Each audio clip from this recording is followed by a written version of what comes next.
आज सकाळी जवळपास 11-11:30 वाजता मी माझ्या भागातून प्रवासाला सुरुवात केली.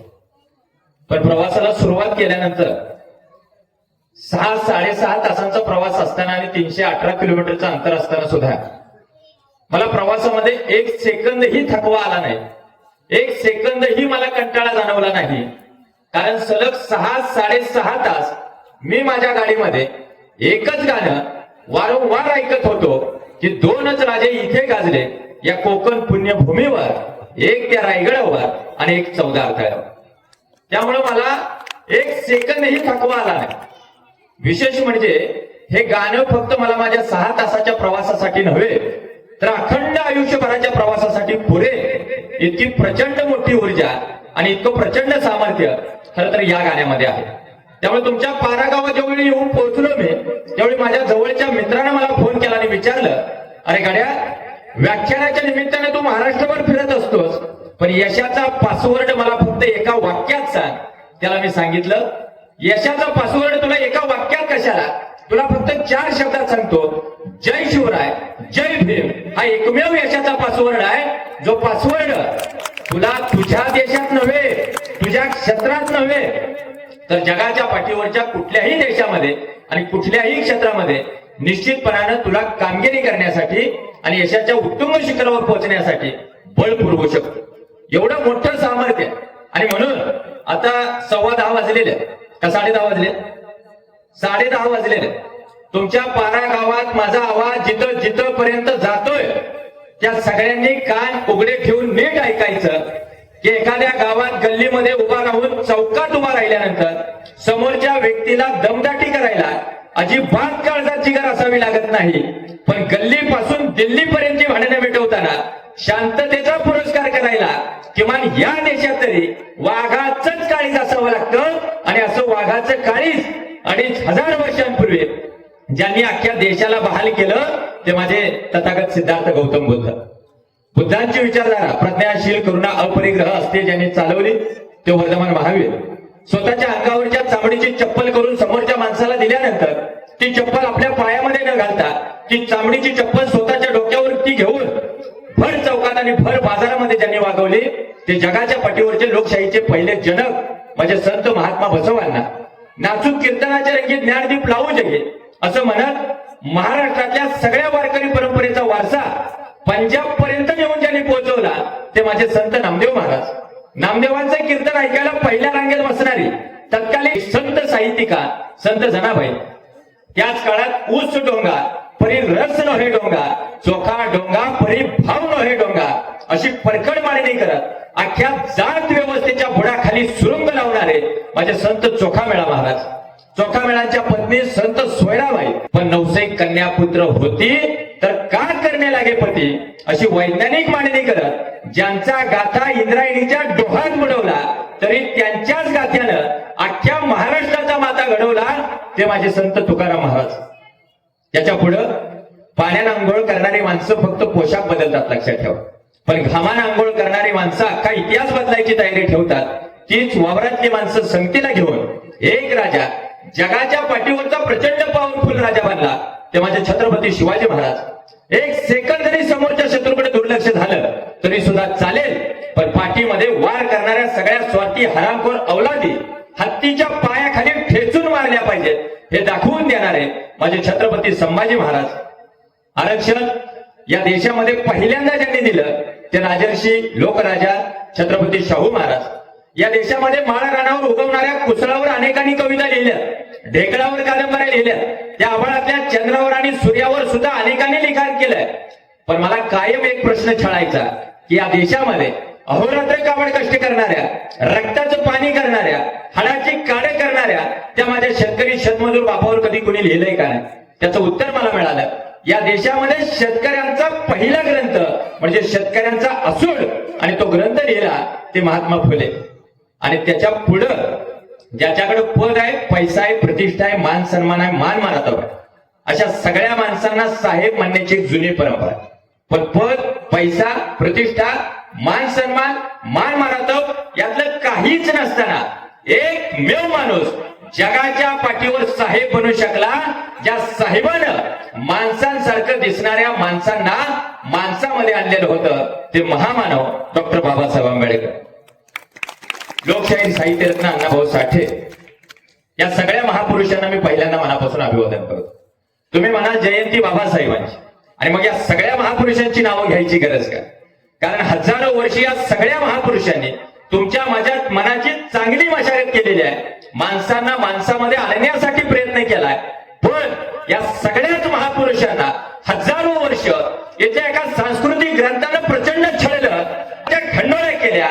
तुकाराम महाराज पुष्पक विमानात कुठे गेले म्हणून सांगितलं, त्यांची गाथा इंद्रायणीच्या डोहात बुडवली, सगळ्यांचा छळ केला. पण ज्या ग्रंथाने त्यांचा छळ केला तो मनुस्मृती नावाचा ग्रंथ एका मिनिटात धडाधडा जाळून त्याला खाक करायचं काम जर कोणी केलं असेल तर ते डॉक्टर बाबासाहेब आंबेडकरांनी केलं. मी इथं माझा तुम्ही सत्कार करत असताना आता मी बघितलं की फक्त मला निळी नामाटी ओढली आणि तुम्ही सगळ्यांनी टाळ्या वाजवल्या. डॉक्टर बाबासाहेब आंबेडकरांनी केलेली सगळ्यात मोठी क्रांती जर काय असेल तर विक्रांत पाटील नावाचा, पाटील आडनावाचा माणूस इथं आल्यानंतर त्या पाटलाच्या कपाळावरती निळी नामाटी ओढली जाणं, हे सगळ्यात मोठी क्रांती आहे, लक्षात ठेवा. म्हणजे एखादा माणूस कुठेही जन्माला आला, अगदी तुमच्या पारागावामध्ये जन्माला आला, तर प्रत्येक जातीतल्या माणसाचं काही ना काही स्वप्न असतं, लक्षात ठेवा. त्याच्यासाठी ते स्वप्न फार मोठं असतं. समोरच्या व्यवस्थेला कदाचित त्याचं स्वप्न छोटं वाटत असेल, पण त्याच्या स्वतःसाठी त्याचं स्वप्न फार मोठं असतं. ते स्वप्न फार पूर्ण करण्यासाठी तो माणूस आयुष्यभर जीवाचा अक्षरशः रान करतो, तो जीवाची धडपड करत असतो. आणि ज्यावेळी धडपड करत असतो त्यावेळी त्याच्या पोटाची खळगी रिकामी व्हायला लागतात. मग पोटाची खळगी रिकामी झाली म्हणून त्याच्या स्वप्नाचा पाठलाग तो सोडून देतो आणि आयुष्यभर फक्त स्वतःच्या पोटाची खळगी भरण्यासाठी त्याचा प्रवास चालू होतो. पण पोटाची खळगी रिकामी झाल्यानंतर सुद्धा आपणाला स्वप्नच महत्वाचं आहे आणि स्वप्नाचा झपाट्याने पाठलाग करायचा, हे आम्हाला एका महामानवाने दाखवून दिलंय. त्या महामानवाचं नाव सुद्धा डॉक्टर बाबासाहेब आंबेडकर आहे. बाबासाहेब आंबेडकर कुणासाठी महत्वाचे आहेत लक्षात घ्या. आज मी बौद्धांसाठी बाबासाहेबांनी काम काय केलं, मुस्लिमांसाठी काय केलं, मराठ्यांसाठी काय केलं, आदिवासींसाठी काय केलं हे सांगायला आलो नाही. सर्वव्यापी डॉक्टर बाबासाहेब आंबेडकर काय आहेत लक्षात ठेवा. जागतिक स्तरावरच्या बाबासाहेब आंबेडकर सगळ्या जगाने स्वीकारलंय. तुमच्या पारा गावातल्या फक्त भीम जन्मोत्सव कमिटीनं स्वीकारले असं नव्हे, अख्ख्या जगाने त्यांना स्वीकारले, हे मी तुम्हाला सांगायला आलोय. कुणासाठी बाबासाहेब आंबेडकर महत्वाचे आहेत? एखाद्याला प्रेयसीने नकार दिला म्हणून मनामध्ये प्रचंड नैराश्य दाटून येतं आणि त्याला आत्महत्येचा विचार ज्यावेळी डोक्यात येतो त्यानं पहिल्यांदा डॉक्टर बाबासाहेब आंबेडकरांचं चरित्र वाचायचं. डोक्यावरती कर्जाचा प्रचंड डोंगर झालाय म्हणून ज्याला स्वतःची जिंदगी अक्षरशः झंड वाटायला लागली त्याला सुद्धा त्या झंड जिंदगीच्या विरोधात बंड करायला प्रवृत्त करणारा एक महामानव म्हणजे डॉक्टर बाबासाहेब आंबेडकर आहे. अशा प्रत्येकानं बाबासाहेब वाचायचे. ज्याला खचल्यासारखं वाटतंय, पिचल्यासारखं वाटतंय, आता मी आयुष्यामध्ये काहीच करू शकत नाही, पुन्हा नीट नव्यानं उभा राहू शकत नाही, माझ्या सगळ्या पिढ्या 18-20 वर दारिद्र्याच्या खाईत होरपळून निघालेल्या आहेत, माझी घरी आई आजारी असते, माझा बाप मोलमजुरी करतोय, मी आता काहीच करू शकत नाही, असं ज्याला वाटतंय त्यानं पहिल्यांदा 10 बाय 10च्या खोलीतनं ज्याचा प्रवास चालू झाला आणि जो लंडन पर्यंत जाऊन पोहोचला असा महामानव पहिल्यांदा वाचला पाहिजे. अरे उभा नाही, 300 किलोमीटरचं अंतर पार करून पश्चिम महाराष्ट्रात तुमच्या मराठवाड्यापर्यंत जर विक्रांत पाटील नावाचा माणूस इथं व्याख्यानासाठी येत असेल तर याचा अर्थ माझा बाप कोणीतरी खासदार आहे, कोणीतरी आमदार आहे, ग्रामपंचायत मेंबर आहे नव्हे. माझा बाप यांनी कित्येक वर्ष झालं दुसऱ्याच्या शेतात हाडाची काळे करतोय, रक्ताचं पाणी करतोय, पण त्याचा पोरगा जर इथं येऊन भाषण देत असेल तर याचे एकमेव कारण आहे, या विक्रांत पाटलाच्या काळजात एक पासवर्ड कोरला गेलाय, त्याचं नाव आहे जय भीम, आणि म्हणून तो इथपर्यंत येऊ शकलाय, लक्षात ठेवा. त्याच्याशिवाय इथपर्यंत येऊन तो बाबासाहेबांच्यावर बोलणं ही काही साधी गोष्ट आहे. आणि म्हणून ज्यांना वाटते डॉक्टर बाबासाहेब आंबेडकर हे फक्त एका जातीचे आहेत, त्या प्रत्येकानं आता लक्षात ठेवायचं की डॉक्टर बाबासाहेब आंबेडकर मुळात ज्या प्रतिकूल परिस्थितीमध्ये जन्माला आलेले आहेत ती प्रतिकूल परिस्थिती समजून घेतली तर बाबासाहेबांची उंची आपल्या लक्षात येणार आहे, अन्यथा बाबासाहेबांची उंची आपल्या लक्षात येणार नाही.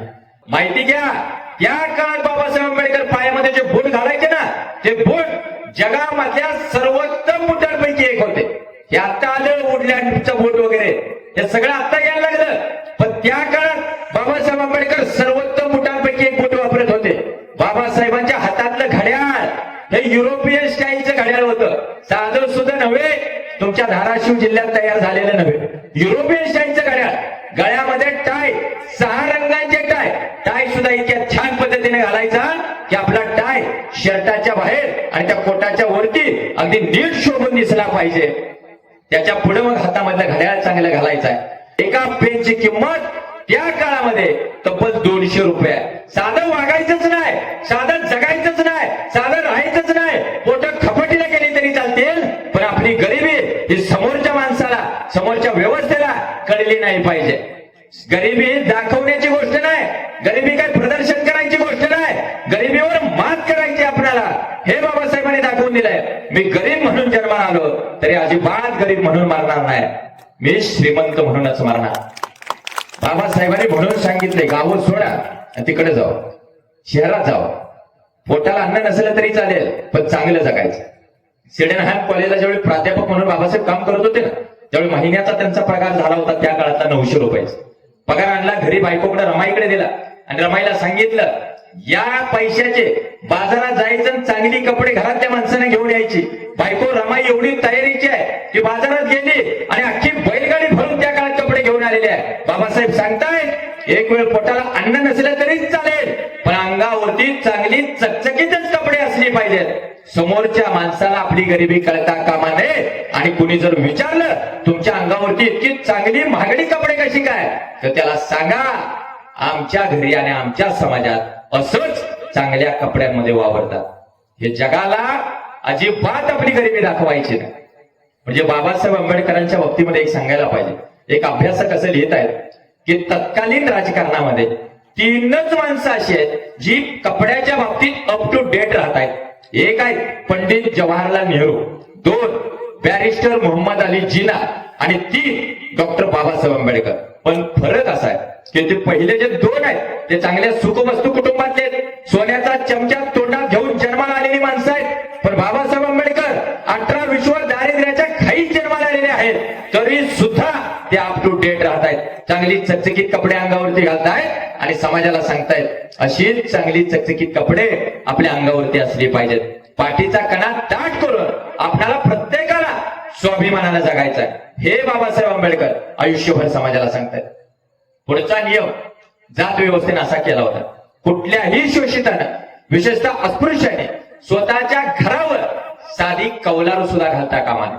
आता तुमच्या सगळ्या उंच उंच बिल्डिंगा उभा राहिल्या, पण त्या काळात एक नियम होता, स्वतःच्या घरावर साधी कौलारू घालता कामा नये. बाबासाहेब आंबेडकरांनी या महाराष्ट्रात सोडा, देशात सोडा, ज्यांनी तुमच्या माझ्यावर 150 वर्ष राज्य केलं, त्या इंग्लंडमध्ये जाऊन, लंडनमध्ये किंग हेनरी रोडवर 2050 चौरस फुटाच्या 3 मजली इमारतीत बाबासाहेब आंबेडकरांनी वास्तव्य केलंय. आजही तुम्ही लंडनला जाऊन बघितलं तर त्याच्यावरती लिहिलंय, सामाजिक न्यायाचे भारतीय शिलेदार डॉक्टर भीमराव रामजी आंबेडकर यांनी 1921-22 साली या ठिकाणी वास्तव्य केलं. अगदी अलीकडं 2015-16 साली महाराष्ट्र शासनानं ती इमारत आपल्या ताब्यात घेतलेली. गोलमेज परिषद झाली, बाबासाहेब परत आले, गांधींना भेटायला गेले. गांधींना भेटायला गेल्यानंतर गांधींच्या घरी गेले आणि गांधींना म्हटले, बापूजी तुम्ही मला बोलावलं. तर बापूजी म्हटले, या बाबासाहेब बरं झालं, तुम्ही तिकडे गोलमेज परिषदेला ज्यावेळी गेला त्यावेळी तुमची प्रकृती ठीक नव्हती, तुम्ही आजारी पडत होता असं ऐकलंय, खरं आहे का? बाबासाहेब म्हटले, माझ्या प्रकृतीची चिंता तुम्ही अजिबात करू नका, मला पहिल्यांदा सांगा, माझ्या सगळ्या अस्पृश्य, शोषित, वंचित समाजासाठी तुमची काँग्रेसची काय भूमिका आहे तेवढं मला सांगा. त्यावेळी गांधी म्हणतायत, अहो बाबासाहेब, तुमच्या अख्ख्या समाजासाठी मी माझ्याकडचे, माझ्या खिशातले तब्बल 20 लाख रुपये खर्च केलेले आहेत. बाबासाहेब म्हटले, अहो बापूजी, तेवढे 20 लाख जर मला दिले असते तर मी माझा समाज कुठे घेऊन गेलो असतो. त्या 20 लाखांना असं विशेष काय केलं तुम्ही? तेवढे गांधी म्हणतायत, मग आम्ही काहीच केलं नाही असं म्हणायचंय का? बाबासाहेब म्हटले, अहो तुम्ही काँग्रेसच्या प्रत्येक कार्यकर्त्याला खादी कपडे घालायचं कंपल्सरी केलं, पण त्यांना नाही सांगितलं की तुम्ही जावं एखाद्या अस्पृश्य समाजामध्ये, तिथलं एखादं पोरगं उचला, त्याला तुमच्या घरी आणा, त्याला तुम्ही फुकटात शिक्षण द्या. तुम्ही काँग्रेसच्या कार्यकर्त्यांना असं नाही सांगितलं, जावा तुम्ही अस्पृश्य समाजामध्ये, त्या ठिकाणच्या एखाद्या स्त्रीला घ्या, स्वतःच्या घरामध्ये आणा आणि मोलकरणीचं काम द्या, असं नाही सांगितलं. उलट त्यांना सांगितलं की तुम्ही खादी कपडे घालायला पाहिजेत. काय विशेष तुम्ही केलंय? त्यावेळी गांधी म्हणतायत, एवढं ओरडू नका हो, एवढा आक्रोश करू नका. मी तुमच्या समाजासाठी झटतोय. तुम्ही काय असं वेगळं करताय? ही मायभूमी तुमचीच आहे हो, तुम्ही असं का करताय? तेवढे बाबासाहेब सांगतायत, अहो बापूजी, कुणाची मायभूमी, कसली मायभूमी? ज्या मायभूमीवर कोल्या कुत्र्याला हजारो वर्ष माथा टेकायला जागा दिली ना, तिथं आमच्यासारख्या जिवंत हाडामासाच्या माणसांना साधा पाय ठेवायला सुद्धा तुम्ही जागा शिल्लक ठेवली नाही. कुणाच्या मायभूमीबद्दल बोलताय तुम्ही? आता जे म्हणताय, अहो तुमच्या फक्त राखीव जागांना माझा विरोध आहे. बाबासाहेब म्हटले, बरं झालं तुम्ही तुमच्या मनातली मळमळ ओकून टाकली, येतो मी असं सांगून तडका फडकी बाबासाहेब तिथून बाहेर पडले. त्यावेळी गांधींच्या बाजूला एक प्रभाशंकर पट्टणी नावाचा माणूस होता. गांधी त्याला म्हटले, अरे प्रभाशंकर, माझ्या आयुष्यात मी कधीच इतका विद्वान, इतका हुशार ब्राह्मण मी कधी बघितला नाही. प्रभाशंकर म्हटले, बापूजी तुमचा गैरसमज होतोय.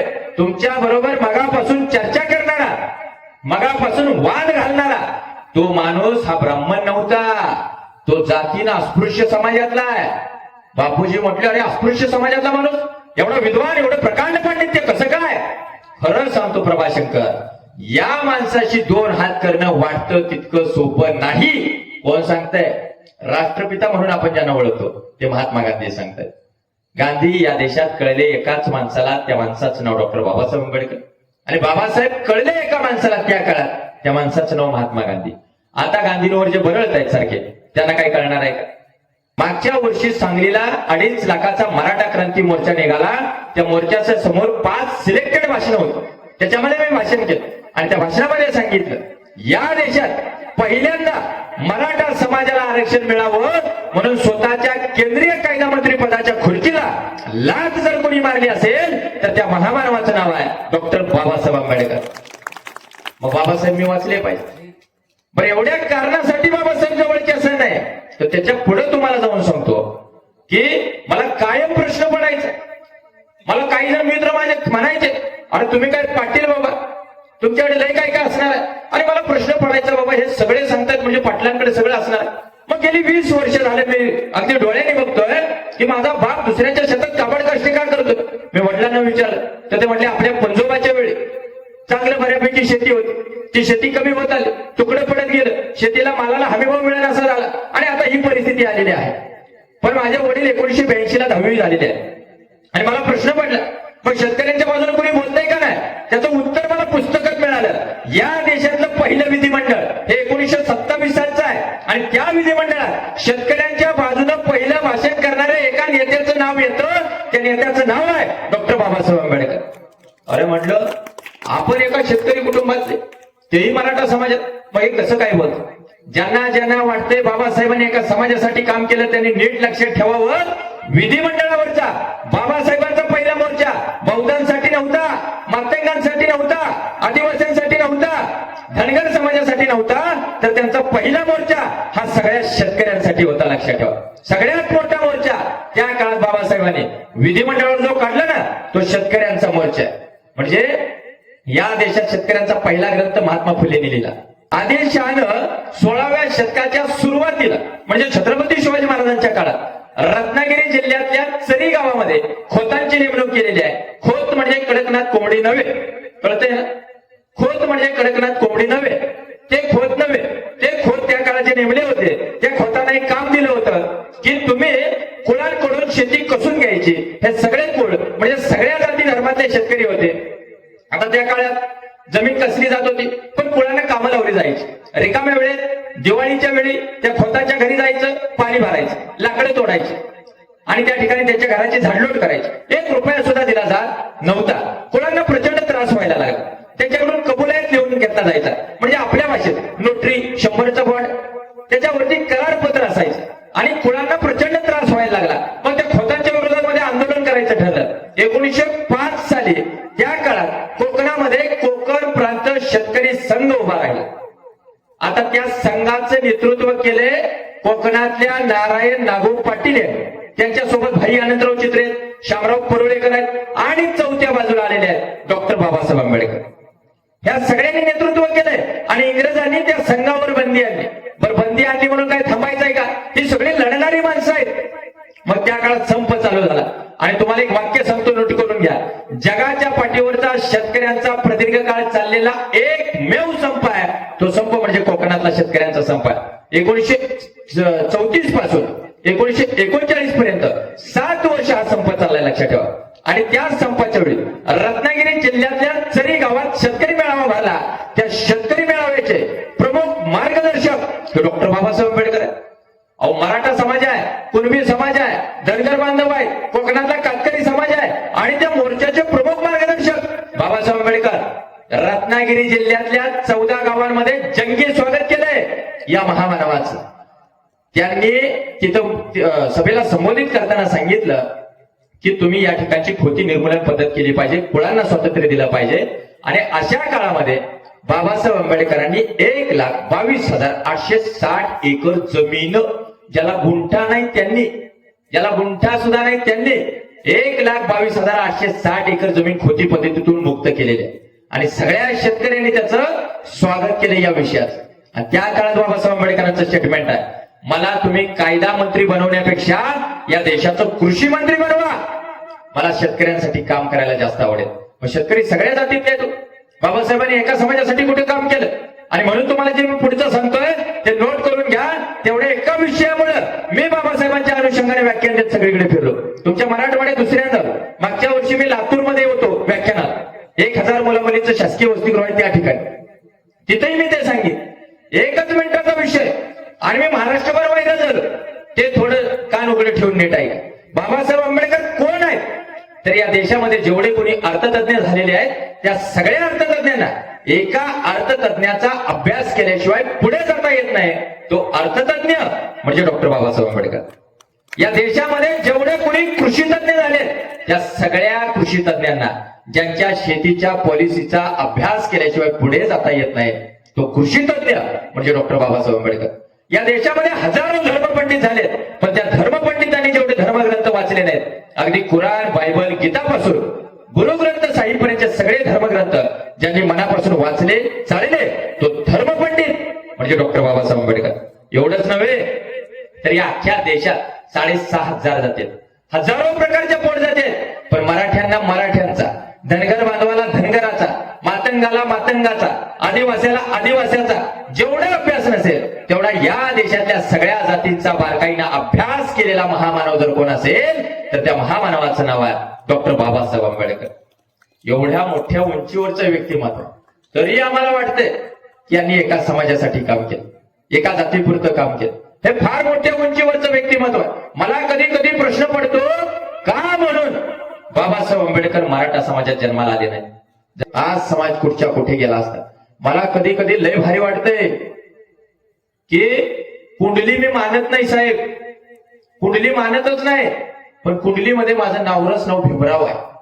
हिला म्हटलं आपलं नाव विक्रांत आहे, क्रांती करणारच आहे, पण नावरस नाव जर आपलं भीमराव लिहिलं असं, ज्याला मानतच नाही, ते ज्योतिषानं जर भीमराव लिहिलं असं तर त्याच्याही बुद्धीला वाटलं असं बहुतेक हे भीमराव या नावावरतीच व्याख्यान देत सगळीकडे फिरणार. भीमराव आंबेडकर शब्द बनलाय कसा? भीक नहीं मांगना, मग महलों में रहना, राज करना, वो वक्त का सदुपयोग करना. आंबेडकर मधला अंधविश्वास में न रहना, बेघर किसी को मत होने देना, डट कर सामना करना, कला में निपुण रहना और रहन सहन का ध्यान रखना, मतलब भीमराव आंबेडकर. साधं जगायचंच नाही हे त्या महामानवानं आम्हाला दाखवून दिलंय. अहो, पृथ्वीवर सोडा, तुमच्या मराठवाड्यातल्या राजू शिंदे नामक एका नगरसेवकाच्या मागणीवर नाही ना, त्या आकाशातल्या चमकत्या ताऱ्याला डॉक्टर बाबासाहेब आंबेडकरांचं नाव देण्यात आलं. पृथ्वीवर काय तुम्ही घेऊन बसलाय? आकाशापर्यंत पोहोचलेले आहेत बाबासाहेब आंबेडकर. बाबा तुम्ही म्हणणार बाबा तुला पश्चिम महाराष्ट्रापर्यंत जायचं, जरा नीट जा. असलं कशाला तू सांगायला लागलाय? आणि भगतसिंगाच्या औलाद आहे.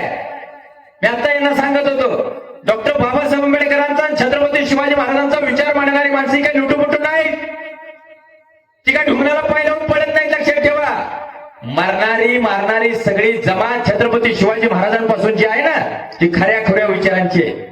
झुंड लागत नाही भांडण करायला, झुंड अजिबात लागत नाही, फक्त विचार लागतो, विचार.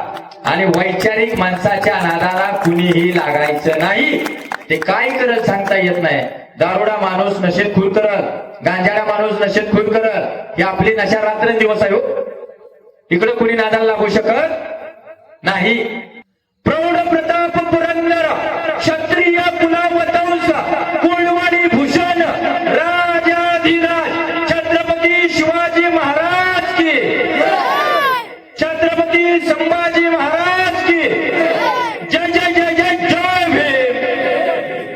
जय भीम इथनं शेवटपर्यंत आवाज गेला पाहिजे, कान ठळ्या बसल्या पाहिजेत व्यवस्थेच्या. जय जय जय जय जय भीम. शेवटपर्यंत ते दादा बसले तिथपर्यंत आवाज येऊ दे. किती गर्दी महत्वाची नाही, लक्षात ठेवा. मी आवाज दो म्हणतो, तुम्ही म्हणायचे एक आहे. आवाज दो. हा मी एक आहे. एक आहे का नाही तुम्ही? आहे ना? काही इथनं गेलं भांडणं लागतात बरं तुमची, लागत नाही ना? म्हणा की एक आहे. हा मग एक आहे, एवढंच म्हणा. आवाज दो.